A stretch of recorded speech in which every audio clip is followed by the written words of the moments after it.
আসন্ন ঈদ উল ফিতর উপলক্ষে কক্সবাজারের শপিং মল ও দোকানগুলোতে অতিরিক্ত দাম ও পণ্যের মান নিয়ন্ত্রণে অভিযান চালিয়েছে ভোক্তা অধিকার সংরক্ষণ অধিদপ্তর।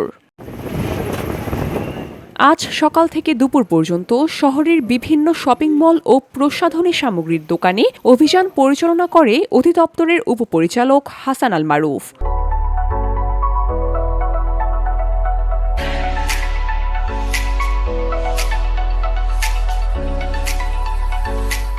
অভিযানের সময় 4টি প্রসাধনী সামগ্রীর প্রতিষ্ঠানকে 17,000 টাকা অর্থদণ্ড প্রদান করা হয়। এছাড়া কাপড়ের দোকান, জুতার দোকান সহ অন্যান্য প্রতিষ্ঠানে মনিটরিং পরিচালনা করা হয়েছে। ভোক্তা অধিকার সংরক্ষণ অধিদপ্তরের সহকারী পরিচালক হাসান আল মারুফ বলেন, ঈদকে কেন্দ্র করে কেউ যেন মেয়াদ উত্তীর্ণ, স্টিকারবিহীন বা অবৈধ পণ্য বিক্রি করতে না পারে সে কারণে অভিযান চলছে।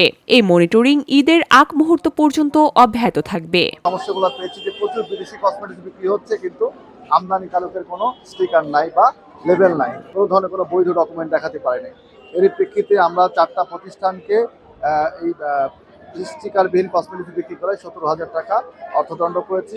এটা সারা বছরই চলমান থাকে। তো রমজান এবং ঈদ উপলক্ষে এটা আমরা আরও বেগবান করেছি এবং এটা আগের দিন মানে ঈদের 2-3 দিন আগ পর্যন্ত এটা চলমান থাকবে।